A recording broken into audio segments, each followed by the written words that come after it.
문대원의 위클리 매거진.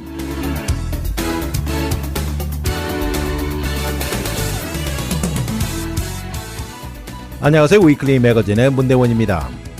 낮의 길이가 제법 길어진 것이 느껴집니다. 매일 같은 시간 새벽에 출근하는 사람이라면 운전하면서 단연코 다른 점을 느끼실 겁니다. 깜깜한 새벽에 출근하던 것이 엊그제 같은데 예전은 제법 밝아진 하늘을 보면서 해가 많이 길어졌다는 생각을 하게 됩니다. 그러나 조만간 서머타임, 데일라이트 세이빙 타임이 다가오면 또다시 잠깐 동안 깜깜한 새벽으로 돌아갈 것입니다. 이렇게 계절이 변하고 밤낮의 길이가 변해가면서 캘린더는 곧 세 번째 달로 넘어갑니다. 이렇게 봄은 문턱에 다가와 있습니다. 화사한 꽃들이 만발하고 포근함이 느껴지는 봄이 오면 사람들의 바깥 활동량도 더 커지고 모든 것이 더 분주해질 것입니다.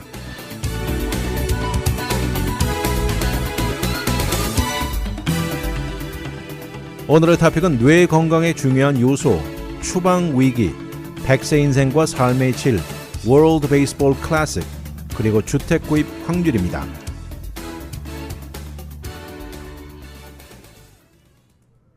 우리가 뇌를 운동시킨다는 말을 가끔 듣습니다. 뇌를 자극한다는 뜻이겠죠.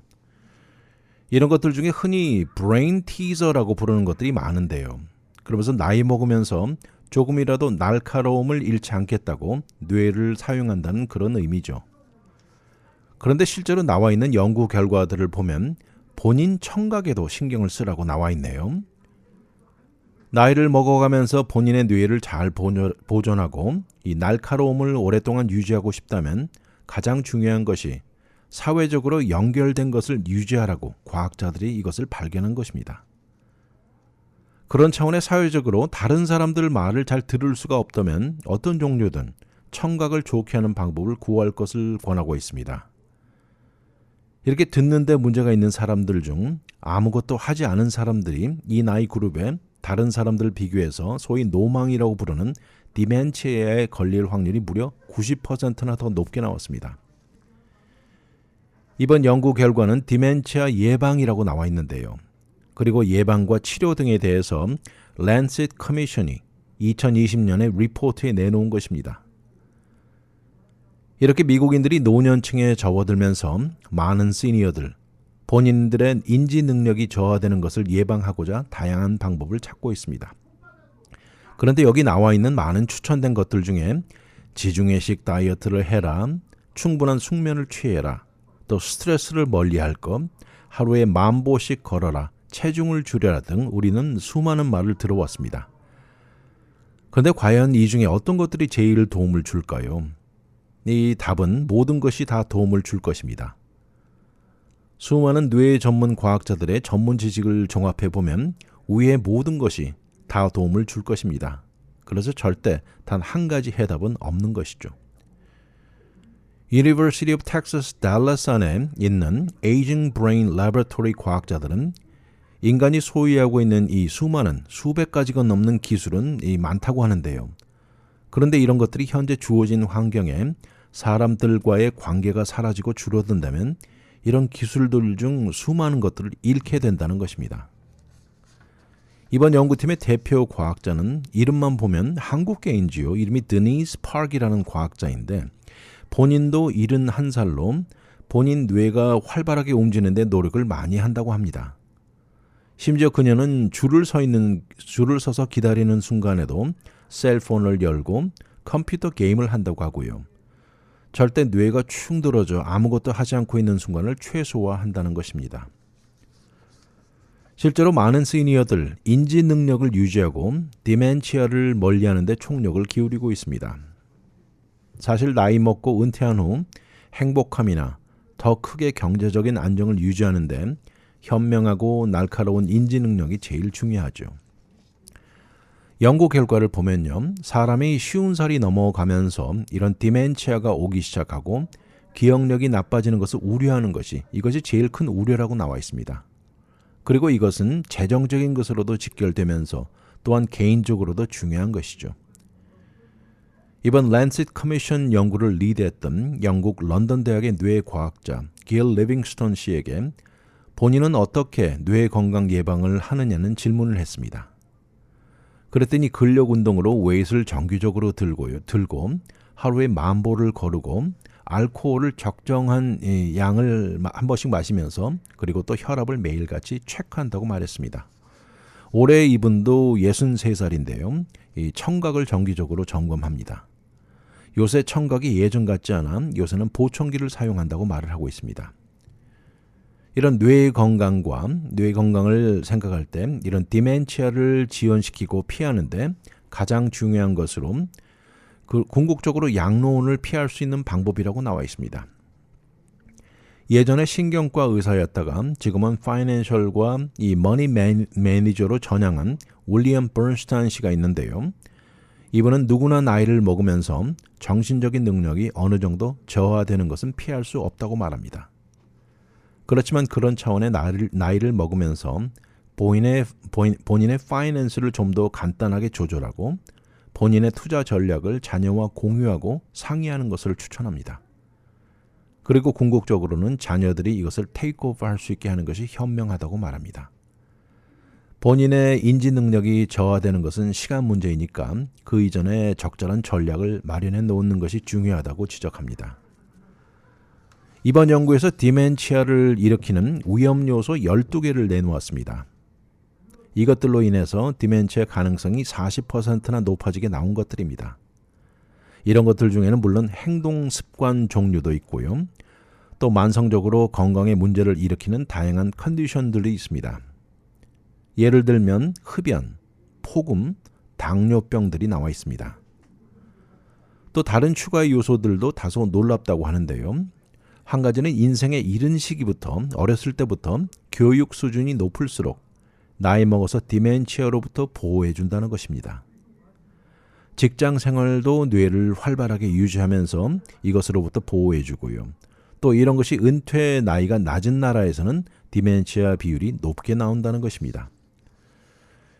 이런 것을 두고 어린 시절 교육 수준과 직장 생활이 보호를 해주는 것일까 하는 의문을 갖게 하는데요.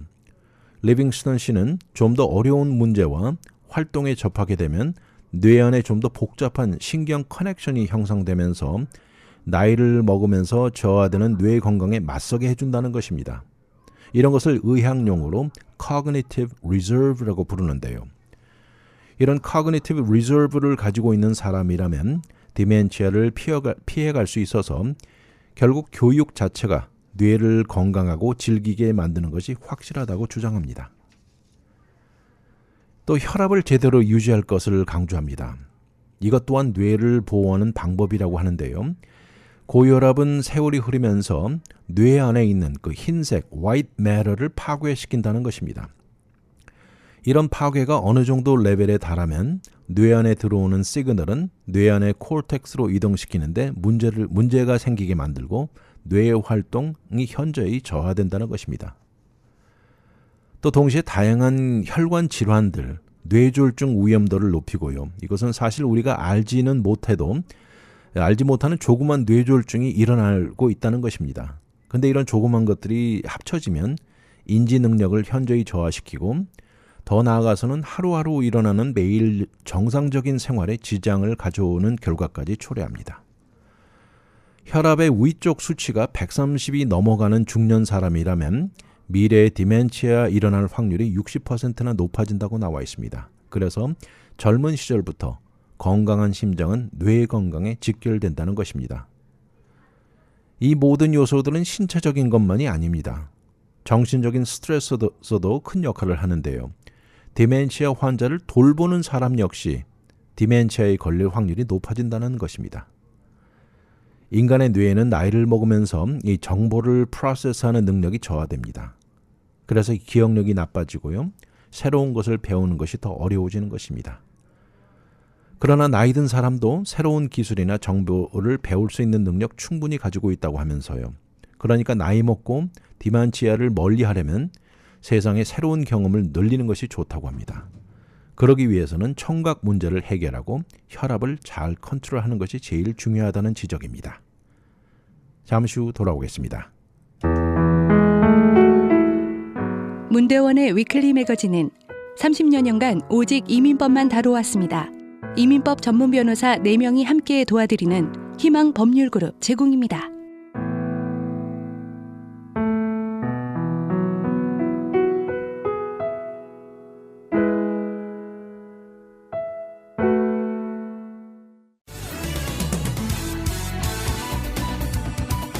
와이드 매거진 문대원의 위클리 매거진.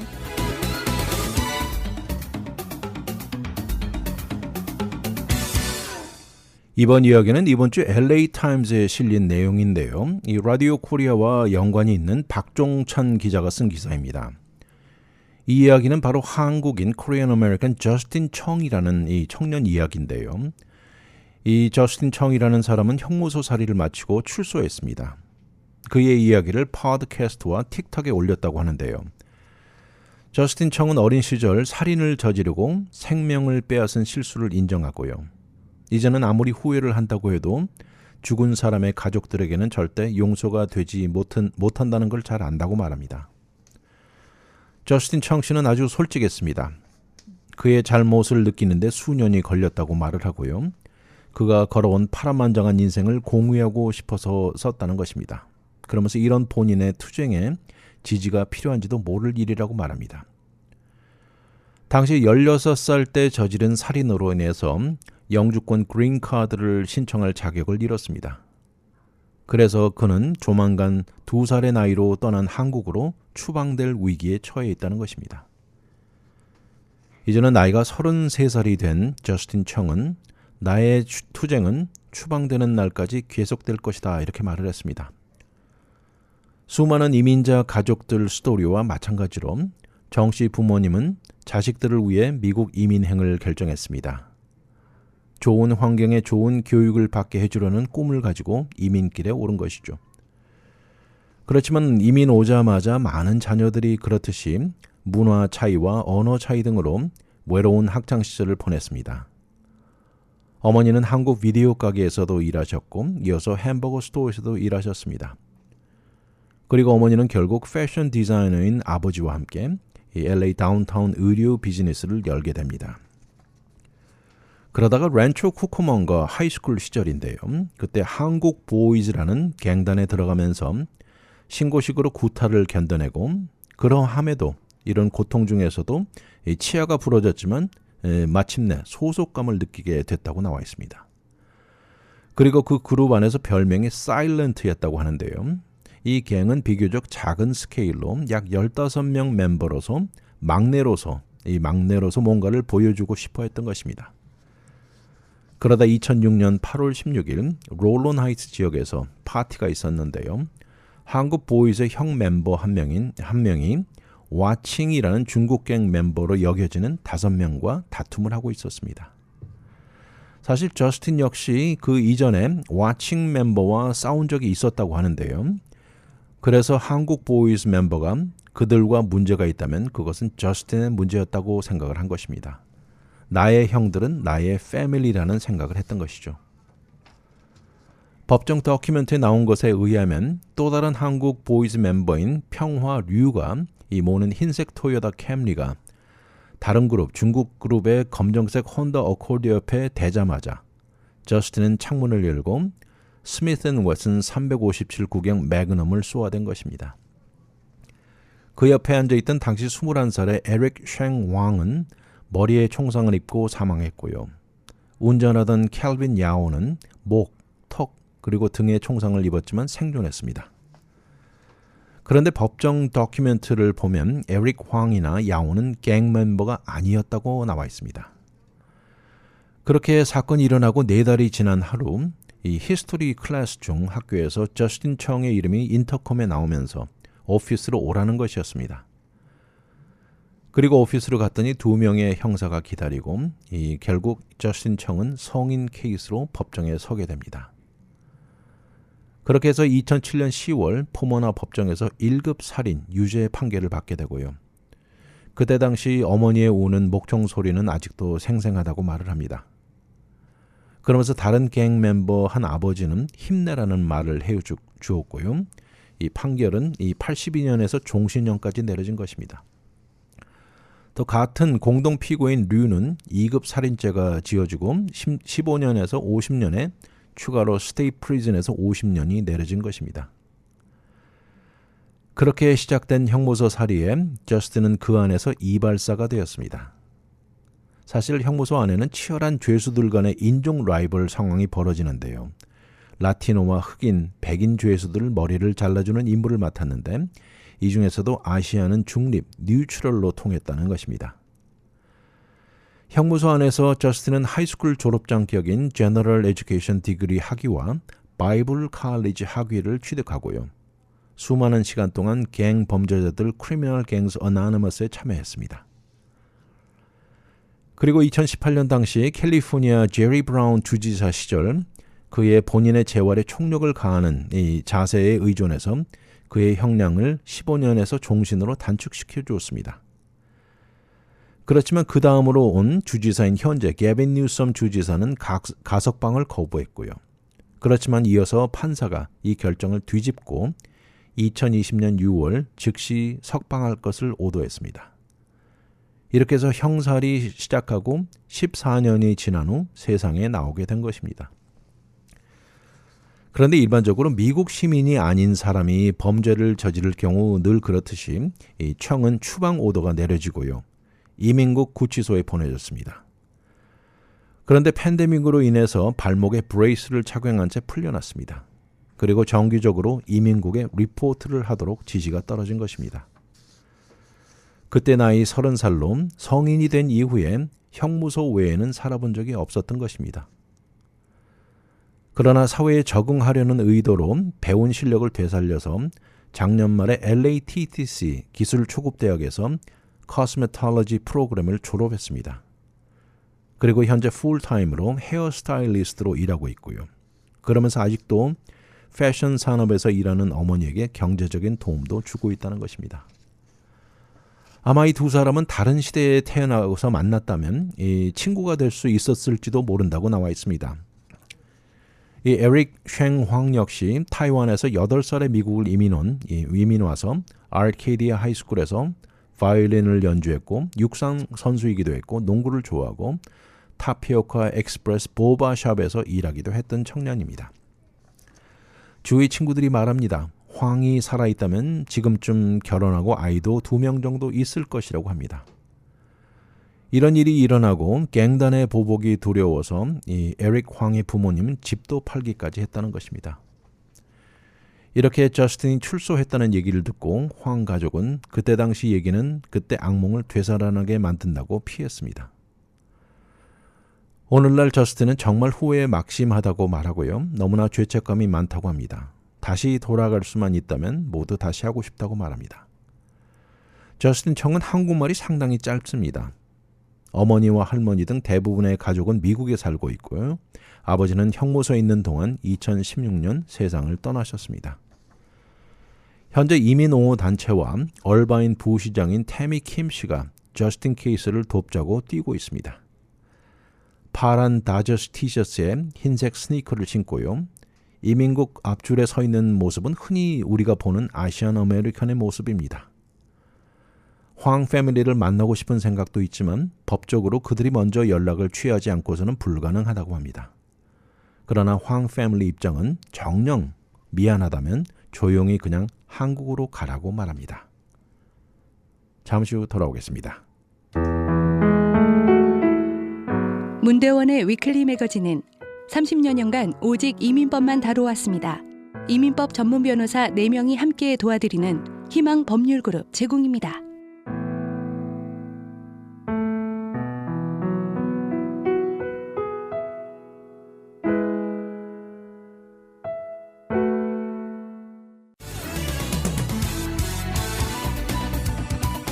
와이드 매거진 문대원의 위클리 매거진.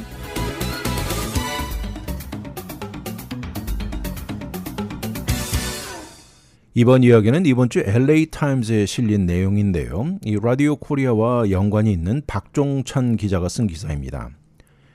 이 이야기는 바로 한국인 코리안 아메리칸 저스틴 청이라는 이 청년 이야기인데요. 이 저스틴 청이라는 사람은 형무소 살이를 마치고 출소했습니다. 그의 이야기를 팟캐스트와 틱톡에 올렸다고 하는데요. 저스틴 청은 어린 시절 살인을 저지르고 생명을 빼앗은 실수를 인정하고요.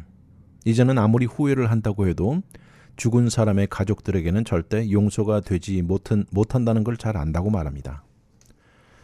저스틴 청 씨는 아주 솔직했습니다. 그의 잘못을 느끼는데 수년이 걸렸다고 말을 하고요. 그가 걸어온 파란만장한 인생을 공유하고 싶어서 썼다는 것입니다.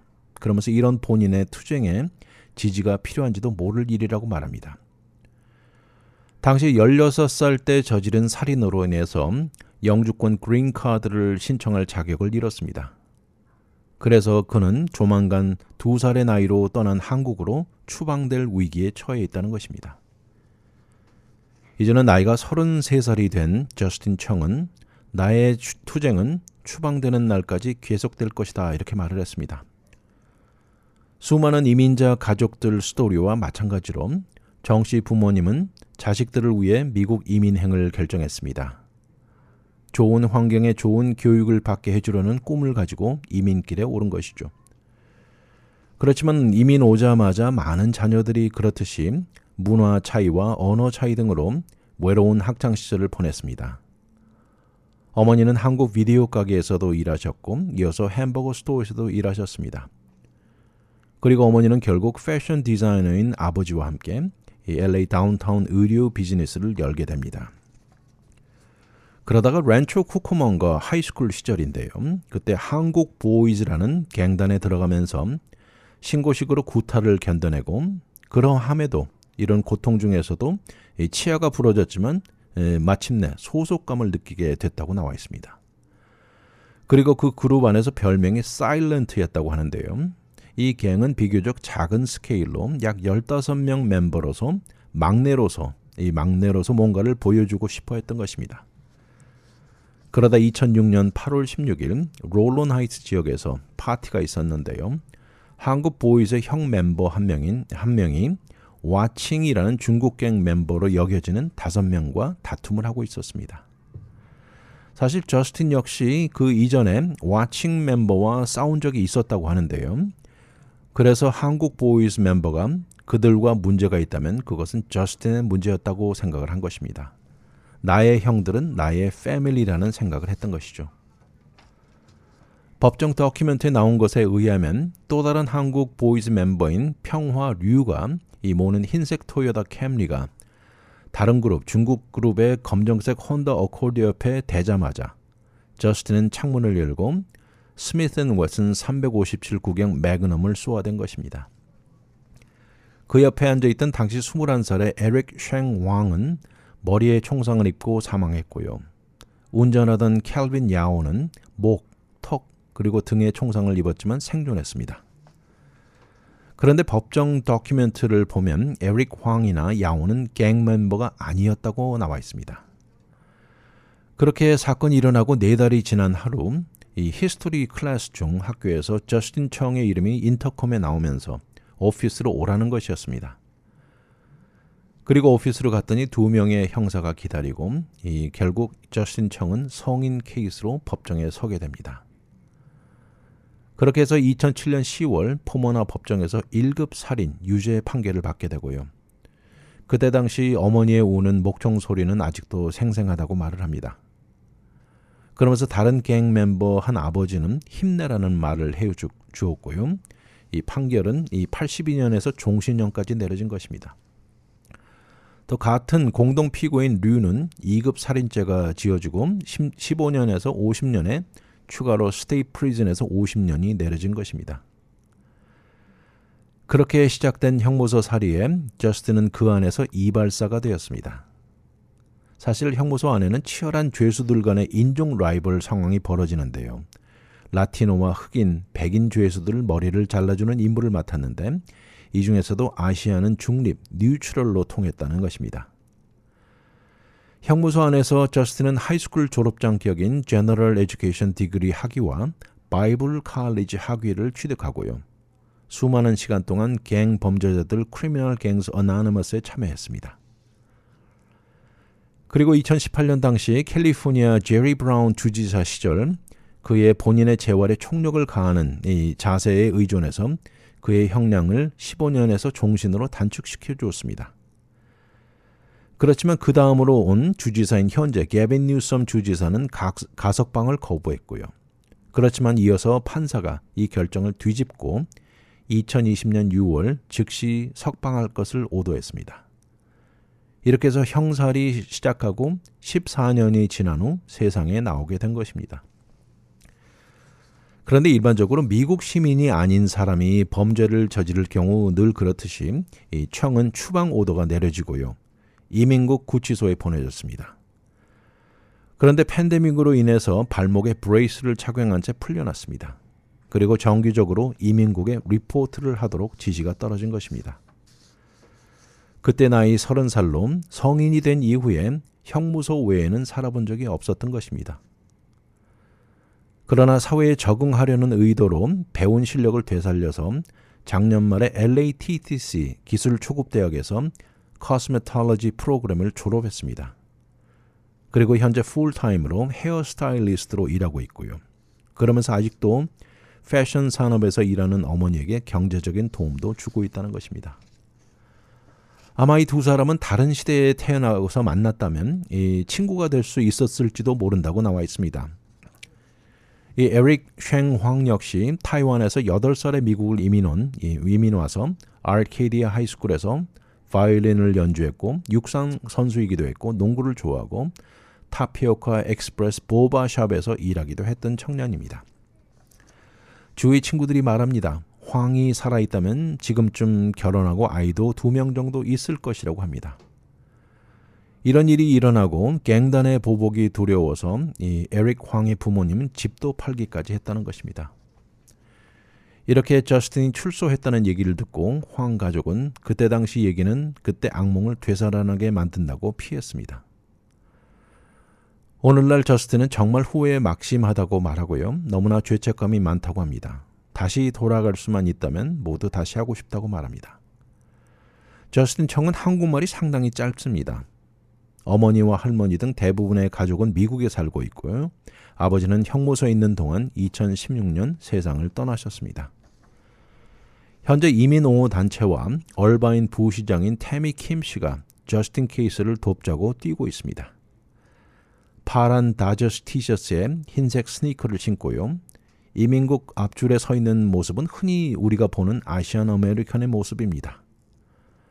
황 패밀리를 만나고 싶은 생각도 있지만 법적으로 그들이 먼저 연락을 취하지 않고서는 불가능하다고 합니다.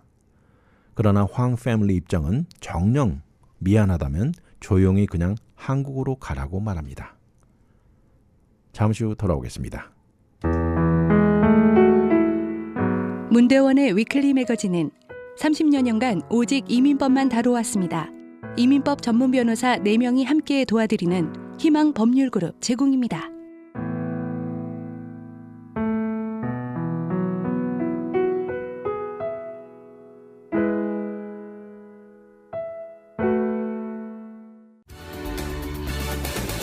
오늘의 미국 안 봐도 눈에 환합니다. 와이드 매거진 문대원의 위클리 매거진.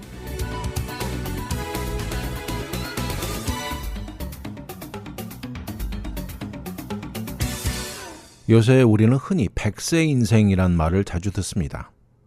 이번 칼럼의 저자는 70세 육박하는 사람인데요. 그런데 이분이 미국 내 상당히 유명한 의사인 Dr. Ezekiel Emanuel 박사와 가진 대화인데 참 흥미롭습니다. 에마누엘 박사는 본인이 75살이 되면 그 이후에는 수명을 연장시키는 어떤 종류의 약이나 치료를 거부하겠다고 말한 것입니다. University of Pennsylvania 의과대학 병원의 암 전문의인 온컬러지스트인 이마누엘 박사인데요. 이분은 오바마 정부 시절 Affordable Care에 일했던 이 박사입니다. 그리고 본인은 75세 이후에는 심장 판막 수술이라든지 대장 내시경, 키모테라피, 방사능 치료 모두 거부하겠다는 것입니다. 그러면서 그가 지적하는 것은 현재 미국의 문제를 지적하는데요. 수명이 점점 더 길어지는 것에만 혈안이 되어 있다고 합니다. 이것이야말로 나이를 먹는 에이징을 잘못 생각하는 방법이라고 말합니다. 현재 65세인 임마누엘 박사는 100세 인생보다 더 중요한 것은 질 높은 삶을 강조하는 것입니다. 현재 미국 내 100세 인생을 부르짖는 사람들을 불멸의 미국인, American Immortal이라고 부르면서요. 장수하는 것에 집중한 사람들에게 전하는 말이라고 합니다. 누구나 나이를 먹으면서 점점 저하되는 신체적, 정신적 과정은 피할 수 없다고 말을 합니다. 그렇게 되면 결국 곁에 있는 사랑하는 가족들에게 큰 부담을 짊어지게 만든다는 지적이죠. 그러면서 나는 우리 자녀들이 나의 전성기를 기억하기를 원한다고 말을 하고요. 당시 활동적이고 왕성하고 바쁘고 생기 있고 열정적이고 웃음을 자아내고 따뜻하고 사랑하는 나의 모습을 기억하기 원한다고 말한 것입니다. 반대로 절대 점점 지쳐가고 느려지고 자주 잊어버리고 똑같은 것 반복하고 매번 저 사람이 뭐라고 했는지를 묻는 사람으로 기억 남기를 거부한다고 말하는 것입니다. 우리가 꿋꿋하게 독립적인 모습으로 기억이 돼야지 그들에게 큰 부담거리로 남는 것은 절대 거부한다는 입장입니다. 그는 더 이상 결국 변할 수 없는 것에 대항하지 않고 단순히 생일 케이크에 올려놓는 촛불 숫자만 늘어나는 것 원치 않는다고 말합니다. 물론 현실적으로 미국 사회에 수명을 늘리는데 총력을 가하는 것은 사실입니다. 지난 팬데믹으로 미국인 수명이 다소 감소해서요. 현재는 77살로 나와 있는데 일본의 84살에 뒤지죠. 그는 결코 자연적으로 가는 과정을 슬기롭게 받아들이겠다고 말합니다. 이분은 아주 교육 백그라운드도 아주 대단합니다. 하버드 대학과 옥스퍼드 대학에서 교육을 받은 수재인데요. 인생의 자연적인 한 과정인 사망을 왜 있는 그대로 받아들이기 힘든지 이것을 미국 문화에 질문을 던지고 있습니다. 저자의 본인이 아버님도 83세 양론으로 들어가셔서 그 안에서 음식을 넣어주는 피딩 튜브를 거부하던 시절이 기억난다고 말합니다. 수명을 연장한다는 것과 사망을 연장시키는 것을 구분하는 것이 선이 절대 명확하지 않습니다. 그러나 본인이 가장 기본적인 것을 혼자 해결이 불가능해진다면 이것은 절대 원하는 것이 아니죠. 엠마누엘 박사의 형제들도 아주 유명한 사람들입니다. 형은 할리우드에서 최고로 유명한 메가 에이전트인 아리 엠마누엘이고요. 또 전 시카고 시장에 오바마 정부 시절 치프 오브 스태프였던 람 엠마누엘이 또 다른 브라더입니다. 그렇지만 미국 역사에 벤자민 프랭클린이나 최근에 앤토니 파우치 박사 같은 경우는 예외라고 나와 있습니다. 이들은 80대에서도 왕성한 활동을 했고요. 절대 간단하고 쉬운 해답이 없다는 것입니다. 그런 차원으로 볼 때 인생의 목표와 의미가 가장 중요하다는 것이죠. 이런 면에서 필라델피아 암 센터의 디렉터이고요. 노년 암 전문의인 Dr. 앤드루 챕만 박사는 반대 의견을 내놓고 있습니다. 우리가 흔히 말하는 나이, chronological age라고 부르죠. 이것은 아주 좋지 않은 척도를 측정하는 방법이라고 합니다. 이런 것을 제대로 측정하는 데는 남은 수명, 인생 목표, 현재 활동 상황 등을 고려해서 결정 내려야 한다는 것이죠. 현재 노년층의 인구는 크게 증가하고요. 예전 코미디언 중에 조지 버언즈라고 기억나시는 분 계실 텐데요. 이분이 남긴 말 중에 나이 먹는 것은 어쩔 수 없지만 본인이 늙을 필요는 없다고 말했습니다. 미국 내 다가오는 2035년에 가서는 65세 이상의 인구 숫자가 18세 이하 미국인 숫자를 앞지른다고 나와 있습니다. 그리고 캘리포니아 주 같은 경우에는 2031년에 주 전체 인구의 4분의 1이 60세 이상이 됩니다. 이런 것으로 인해서 앞으로 많은 것을 준비해야 합니다.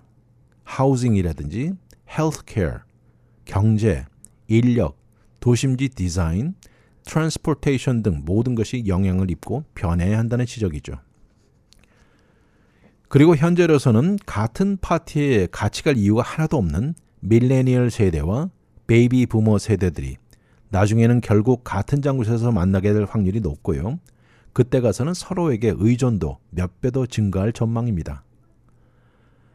LA 카운티의 Aging and Disabilities 디파트먼트에서는 재정적, 주거시설의 부족 등을 두고 노년층이 젊은층의 멘토가 되거나 또는 반대로 서로가 도움이 될 수 있는 방법을 개발 중입니다. 또한 집에 혼자 사는 사람들 명단을 작성해서 젊은 층과 노년층이든 룸메이트를 엮어주는 프로그램도 개발 중입니다. 이렇게 전 세계 노년층 인구의 증가에 딸린 다양한 문제들로 인해서 재정적 의료 시스템의 문제점을 지적하고 해결하는 단체가 있습니다. 이 단체 Global Initiative on Aging이라는 단체인데요. 여기 최고 경영자인 마이크 호든 씨는 현재 젊은 세대 인구로는 앞으로 사회나 경제 시스템을 유지하는 것 불가능하다고 지적합니다. 그러면서 장년과 노년층의 도움이 절실히 필요하다는 것이죠. 현대의학에 아직도 기억력을 좋게 치료하는 데는 큰 발전은 없는 현실입니다. 그렇지만 지난 수년 동안 암과 싸움이나 심장질환에 대응하는 데는 큰 발전을 보았다고 합니다. 그러면서 앞에 임마누엘 박사의 견해에 반대 의견을 내놓고 있습니다. 75세의 내 인생이 끝났다고 보는 것보다 21세기 최첨단 세상에 75세 이후에도 활발하고 일을 할 수 있다는 생각이 중요하다고 말합니다. 그리고 한 걸음 더 나아가서 이 나이에도 완전히 새로운 인생의 챕터를 쓸 수도 있다고 강조합니다. 그러면서 이제는 집안에서 트레드밀에서 걷기 운동을 할 때도요. 앞에 커다란 스크린에 멋있는 이태리 호수의 모습을 보면서 걸을 수 있습니다. 마치 파라다이스에서 걷는 느낌이 든다고 하고요. 그곳은 예전에 가본 적이 없는 호수인데 조만간 그곳을 방문해 보리라는 생각을 갖게까지 해줍니다.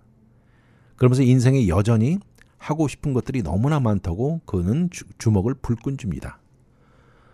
모든 사람들의 인생 말기에 질 높은 삶을 살기를 희망한다고 말합니다. 잠시 후 돌아오겠습니다. 문대원의 위클리 매거진은 30여 년간 오직 이민법만 다뤄왔습니다. 이민법 전문 변호사 4명이 함께 도와드리는 희망 법률그룹 제공입니다.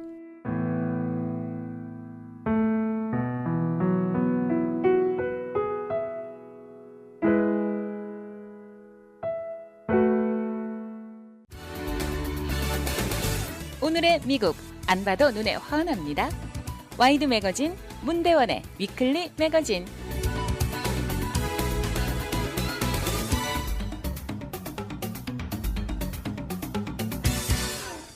그동안 부동산 시장은 정말 믿기 힘들 정도로 뜨거웠습니다.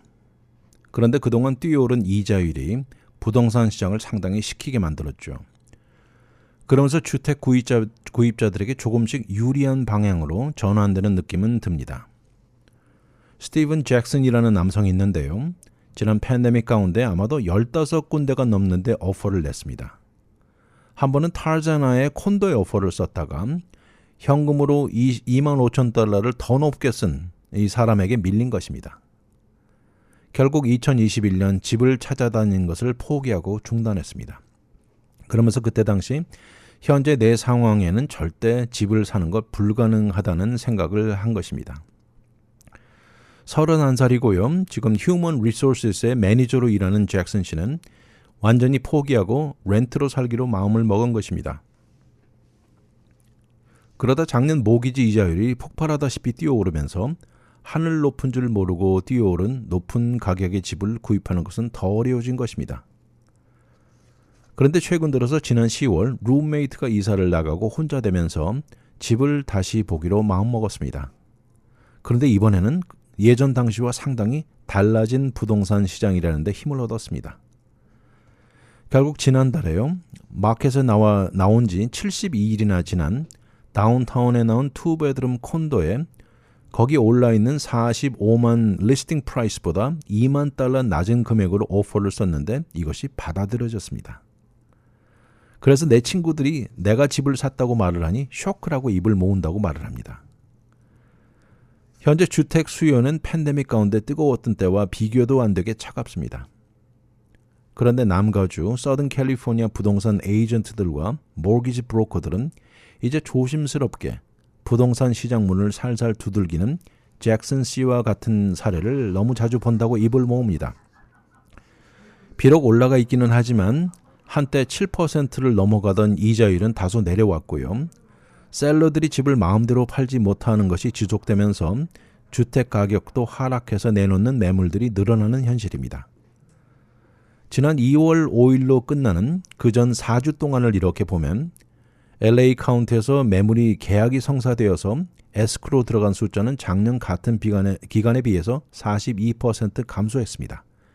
그렇지만 이것은 지난 12월 당시 51% 감소에 비하면 다소 상승한 숫자죠. 이것을 부동산 에이전트들 표현을 빌리면 방안의 온도는 여전히 낮지만 그렇지만 얼어붙은 것은 아니다 이렇게 말을 합니다. 과연 이런 반등이 오래 지속될지 여부는 아무도 모릅니다. 돌아오는 바이어들, 현재 본인 재정 상태를 재분석이 필요한 시기라고 지적하면서요.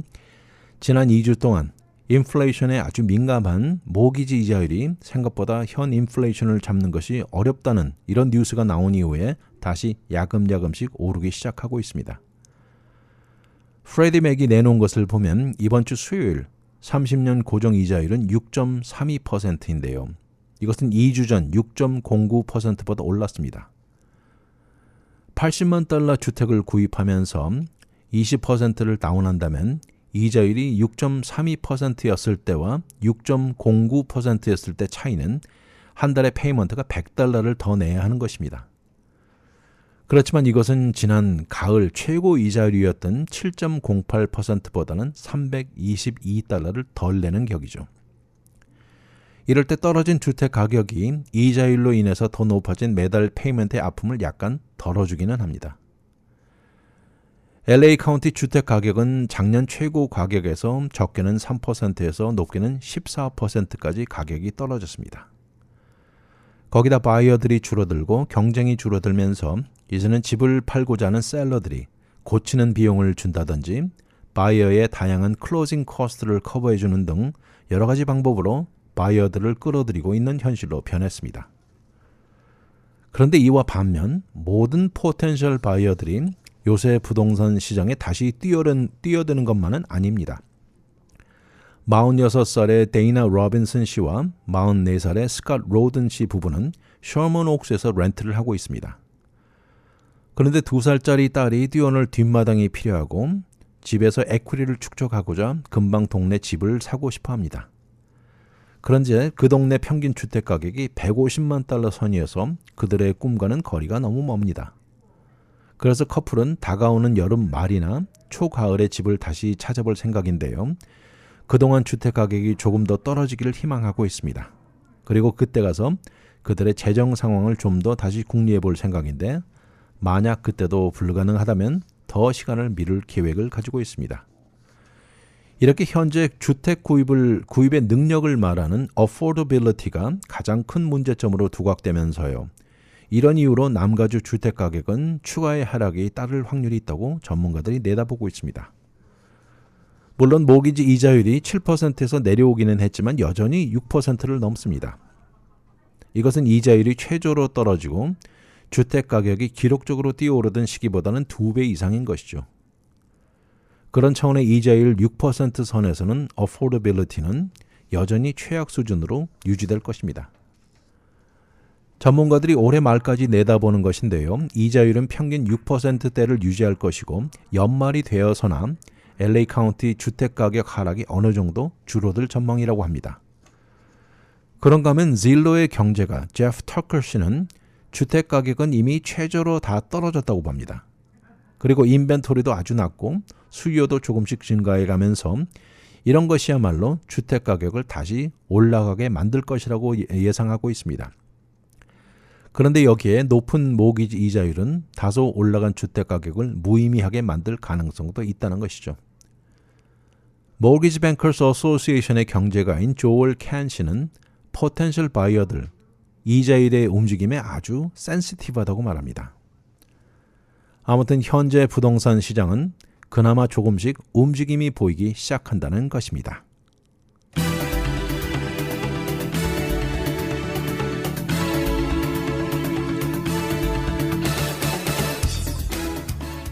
부동산 시작이 셀러스 마켓에서 바이어스 마켓으로 변한 것은 확실합니다. 팬데믹 동안 최고 기록을 세웠던 주택 가격은 떨어지고 이제는 주택을 구입하려는 사람들에게 한층 더 다양한 옵션들이 줄지어 나타나고 있는 현실입니다. 지난 1년 넘게 집을 사러 다니다 번번이 실패해온 많은 사람들이 이제는 조금씩 본인이 원하는 집을 찾아 살 수 있게 변한 것입니다. 그러나 부동산 시장의 가장 중요한 구입 능력을 판단하는 affordability가 여전히 좋은 상황이 아니어서 당분간 주택 가격은 조금 더 떨어질 많은 사인들이 보인다고 전문가들이 말하고 있습니다. 최소한 작년에 비해 주택을 살 수 있는 가능성은 다소 높아진 것은 사실인 것 같습니다. 위클리 매거진은 인터넷을 통해 다시 들을 수 있습니다. radiokorea.com에 들어와 다시 듣기를 누르시고 편안한 시간에 들으십시오. 또한 위클리 매거진을 유튜브에 들어와 RKTV 1540을 통해서도 들을 수 있습니다. 지금까지 위클리 매거진 진행의 문대원이었습니다. 감사합니다.